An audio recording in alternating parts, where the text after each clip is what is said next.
Dans cette vidéo, avec une illustration InDesign, on va venir voir en fait ce que c'est exactement que le rectangle d'empagement.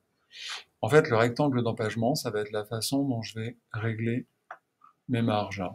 Et une fois que je vais avoir fait ce calcul, ce rectangle, ça va être l'espace où je vais pouvoir disposer mon texte. Il y a plusieurs règles d'empagement, et il y a plusieurs types d'empagement. Selon lesquels les marges vont être plus ou moins grandes. Il y a l'empagement courant, l'empagement demi-luxe et l'empagement luxe. L'empagement luxe, c'est celui qu'on emploie pour les ouvrages d'art et les ouvrages de luxe, et c'est celui où les marges vont être les plus grandes. Et ces marges, elles se dispatchent d'une certaine façon, de façon à avoir une répartition harmonieuse et qui soit agréable à l'œil lorsqu'on est sur une double page.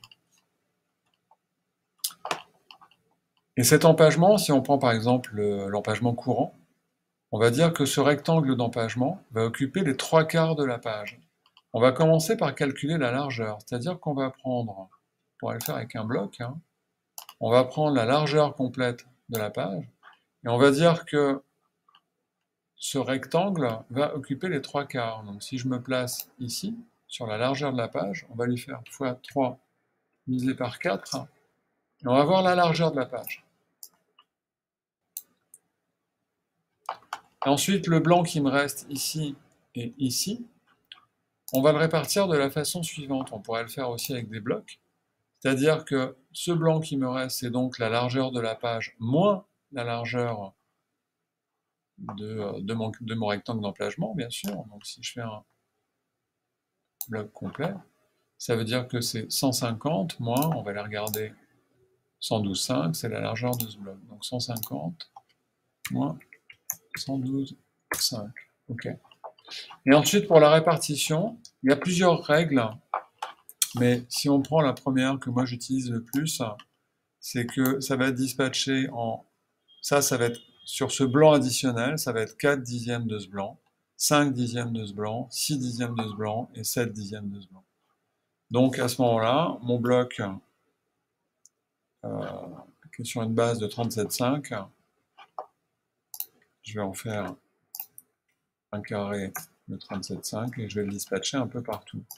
Et ensuite, je vais juste venir lui appliquer ma règle de 4 dixièmes, 5 dixièmes, 6 dixièmes et 7 dixièmes. Donc le premier, je vais le prendre et dans la largeur, je vais faire le calcul fois 4 divisé par 10. Ça va me donner la largeur. Celui-ci, je tourne, c'est 5 dixièmes, mais je vais le faire bien sûr sur la hauteur du bloc fois 5 dixièmes, ça me donne la hauteur. Celui-là, ça va être sur la largeur, et ça va être donc 4, 5, 6 dixièmes, donc fois 6 divisé par 10, ça me donne mon autre marge. Puis pour le bas, c'est 7 dixièmes, donc je prends sur la hauteur, fois 7 divisé par 10.